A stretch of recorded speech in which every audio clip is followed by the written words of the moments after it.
The Pistons have informed Bojan he's a core member of this team's future, and the offseason plan is to compete for next season per Michael Scotto.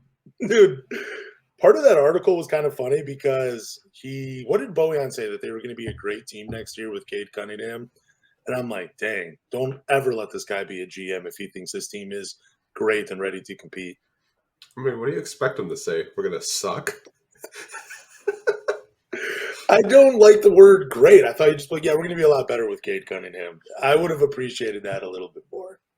I got it, but like the players aren't like they're not Kyrie, and we'll talk about Kyrie later, but they're not going to be like cryptic and like with emojis and eye emojis and all that stuff like that. Like, but the players going to hype up their team as much as they can because they don't want to be like a locker room cancer. It's like, oh no, we're going to suck. We might win like 10 games this year. Well, in like Bojan, he's never going to hear back about it because he doesn't have any social media anyway. So he's fine. He does. He just deletes it. It's so weird. It's so cryptic. Like he'll have it and then he deletes it.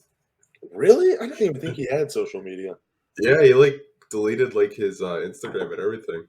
He's one of those guys that does it during the season. No distractions. Love Bojan, but are you convinced the Pistons are going to keep him? I do. I just don't really think that. I know we talk about the Lakers on this podcast quite a bit. I just don't think the Lakers would be willing to trade both of their second round picks unprotected for him, even though the Kyrie trade kind of did fall through. Everyone in the NBA thought that LeBron was getting Kyrie and Russ was going to Brooklyn to have a reunion on both sides. But I don't know, man. Like, I think he will stay here. It's just, I just don't think there's a team out there that's willing to pay what the Pistons want. Yeah, I mean, I'm convinced he's here to stay too. I think he makes it past. We're 4 days away from the trade deadline being up? Yeah. Like that. Yeah. So the 9th, we're 4 days away from that as we're recording this podcast. I mean, like I said last week, I don't see any team offering that much for Bojan.